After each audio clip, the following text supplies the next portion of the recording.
जय हिंद दोस्तों, स्वागत है आप सभी का हमारे YouTube चैनल सुम्मी एकेडमी पर। आज हम आपके लिए एक टॉपिक लेके आए हैं जिसका नाम है क्रिया। चलिए देखते हैं क्रिया किसे कहते हैं। क्रिया जिस शब्द से किसी काम का होना या करना पाया जाए उसे क्रिया कहते हैं। अब किस तरह का होना या करना? क्रिया अर्थात किसी के द्वारा की जाएगी या स्वतः होगी। जैसे एग्जाम्पल लेके बताते हैं, जैसे चलना, चलना, खेलना।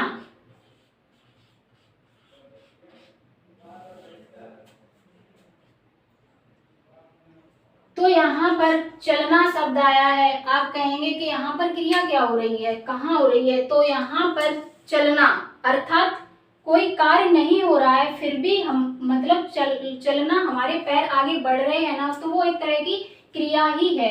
और जैसे खेलना, तो खेलना किसी द्वारा कोई खेल रहा है तो वो एक क्रिया ही है।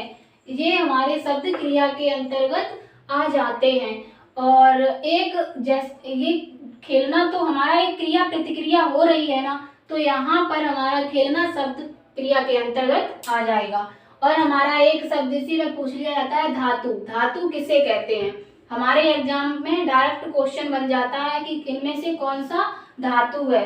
तो धातु क्या होता है? क्रिया के जिस रूप में जन्म लेती है, क्रिया अर्थात क्रिया जिस रूप में जन्म लेती है उसे धातु कहते हैं, या क्रिया के मूल रूप को धातु कहते हैं। जैसे हमने इसी में शब्द ले लिया, इसमें हमने अगर ना प्रत्यय हटा दिया तो हमारा धातु निकल के आ जाएगा। जैसे चलना का हमारा धातु शब्द हो जाएगा चल, चल हमारा धातु हो जाएगा।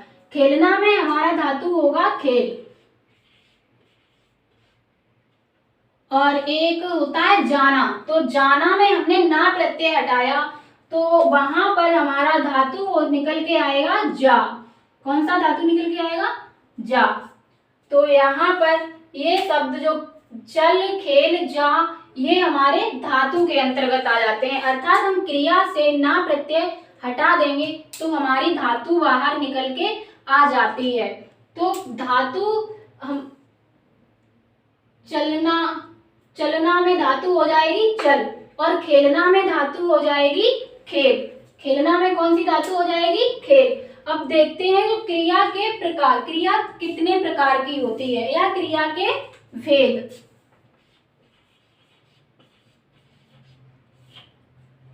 हमारी जो क्रिया है वो दो प्रकार की होती है और उन्हें दो प्रकार में अलग अलग प्रकार से बांट लिया गया है। जैसे हमारी क्रिया कितने प्रकार की होती है? दो प्रकार की। कितने प्रकार की? हमारी क्रिया जो है वो दो प्रकार की होती है, मूल क्रिया और मौलिक क्रिया।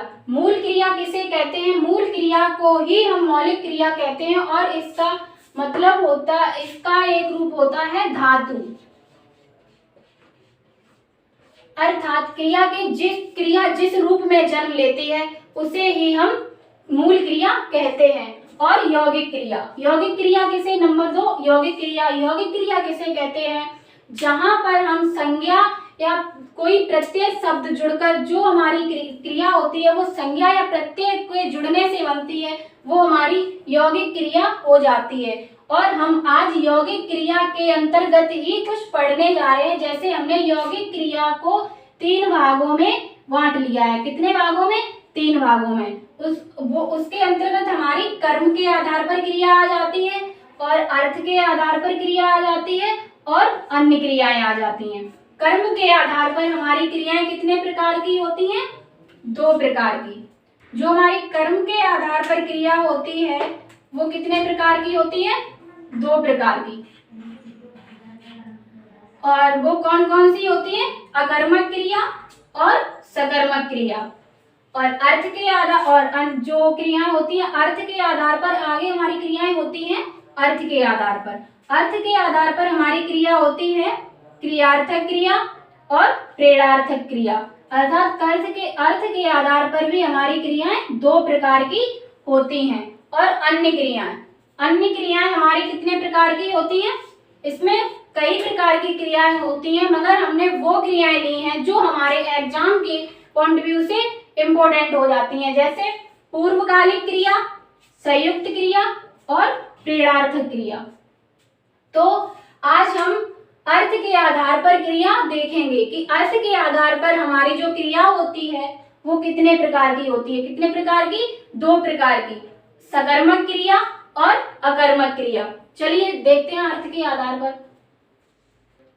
कर्म के आधार पर क्रिया, कर्म के आधार पर। और जो हमारी कर्म के आधार पर क्रिया होती है वो कितने प्रकार की होती है? 2 प्रकार की।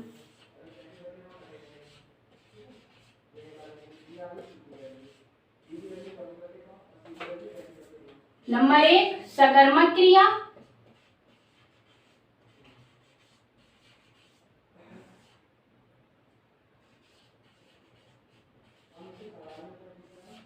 और नंबर 2 अकर्मक क्रिया।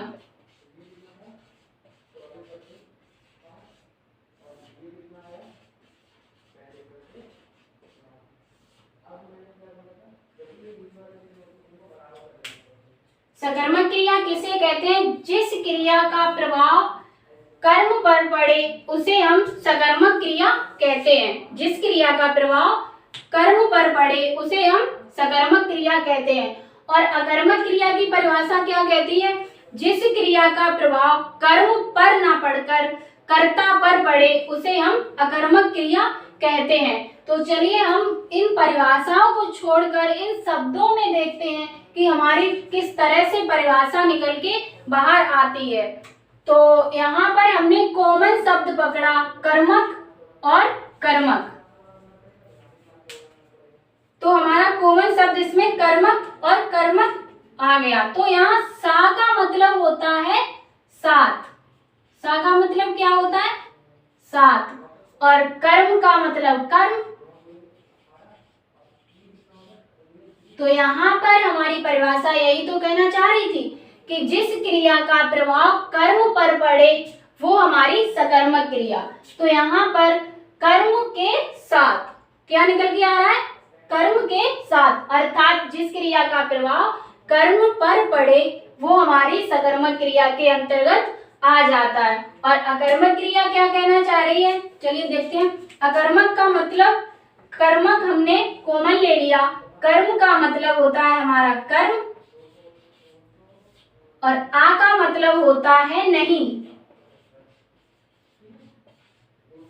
तो यहाँ पर क्या निकल के आया कि कर्म नहीं, अर्थात कर्म नहीं।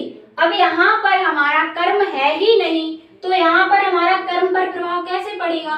तो हमारी परिभाषा भी तो यही कहना चाह रही थी कि जिस क्रिया का प्रभाव कर्म पर ना पड़कर कर्ता पर पड़े वो हमारी अकर्मक क्रिया हो जाती है। तो यहाँ पर हमारा कर्म है ही नहीं तो इसका प्रभाव कर्म पर ना पड़कर किस पे पड़ेगा? कर्ता पर।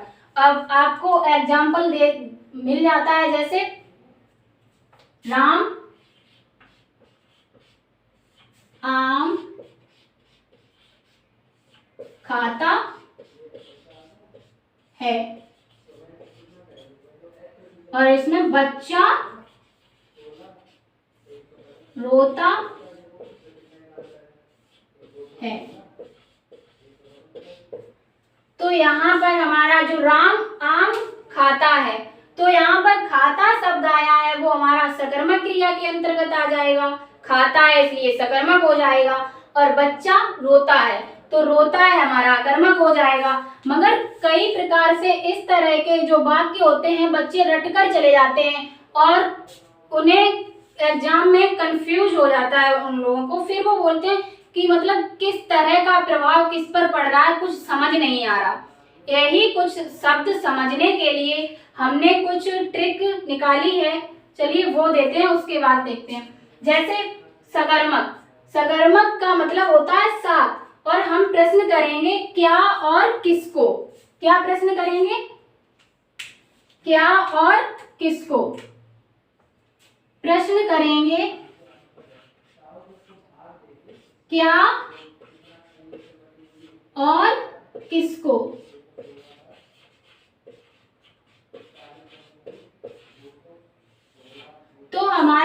प्रश्न करने से, क्या और किसको का प्रश्न करने से हमारा उत्तर अगर हाँ में मिले, हाँ में मिले तो हमारी कौन सी क्रिया हो जाएगी?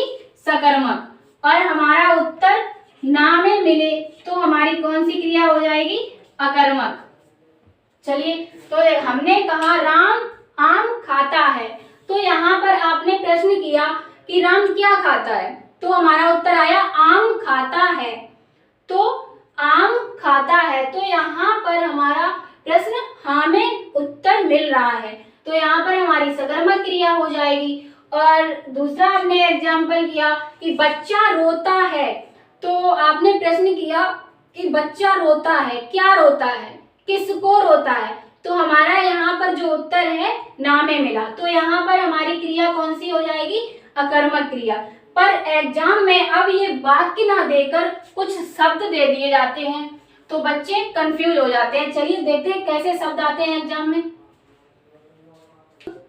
पढ़ना, लिखना,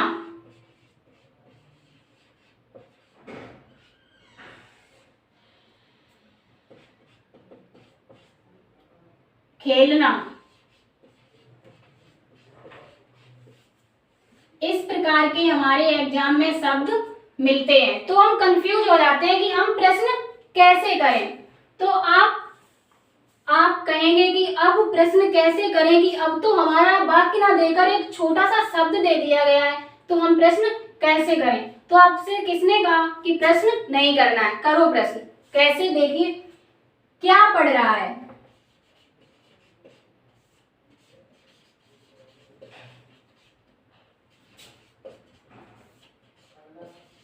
क्या पढ़ रहा है?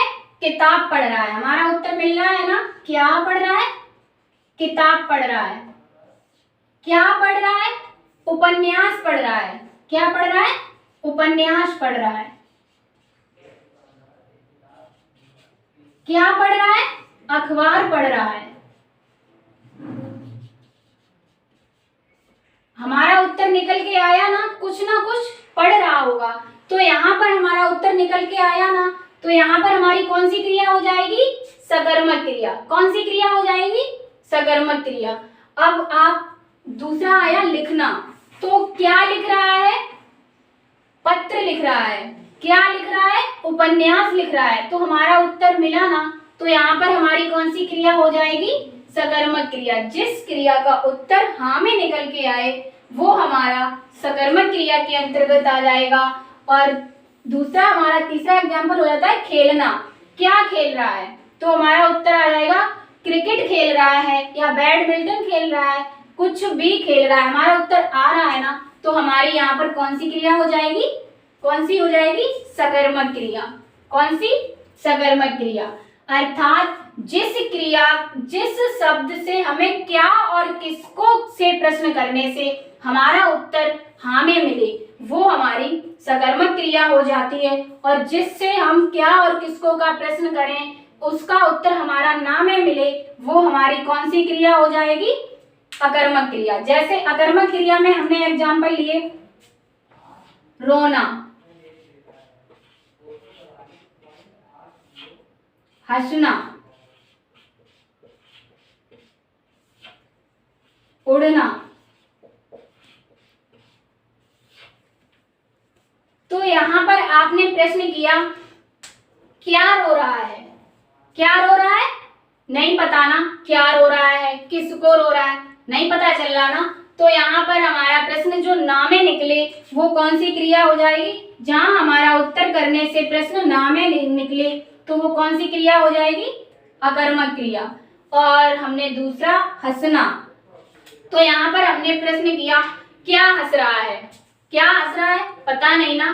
किसको हंस रहा है? नहीं पता ना। तो यहाँ पर हमारा उत्तर नहीं मिला ना, तो यहाँ पर हमारी कौन सी क्रिया हो जाएगी? अकर्मक क्रिया। कौन सी? अकर्मक क्रिया।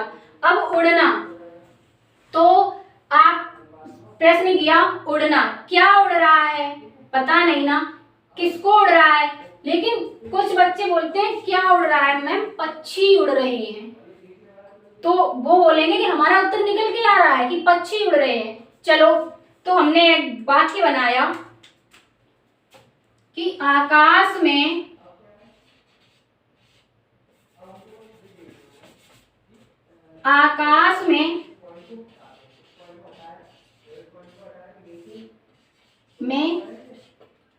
पक्षी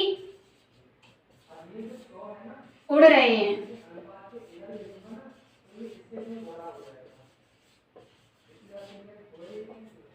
तो आप प्रश्न करेंगे क्या उड़ रहे हैं, किसको उड़ रहे हैं, तो आप बोल रहे हैं पक्षी उड़ रहे हैं, तो चलो उड़ा दो पक्षी उड़ रहे हैं। पर हमारी परिभाषा क्या कह रही थी, जिस क्रिया का प्रभाव कर्म पर ना पड़कर कर्ता पर पड़े वो हमारी कौन सी क्रिया होती है, अकर्मक। तो यहाँ पर जो पक्षी उड़ रहे हैं तो हमारे पक्षी क्या हो जाएंगे, कर्ता, अर्थात कार्य करने वाले कौन होते हैं, कर्ता। तो इसका प्रभाव किस पर पड़ रहा है, कर्ता पर ना। तो इस तरह से भी हमारा वाक्य निकल के आ जाएगा, अकर्मक हो जाएगा। तो चलिए आज के लिए इतना ही। अगर आपको हमारा वीडियो अच्छा लगा हो तो लाइक, शेयर और सब्सक्राइब करना ना भूलें। जय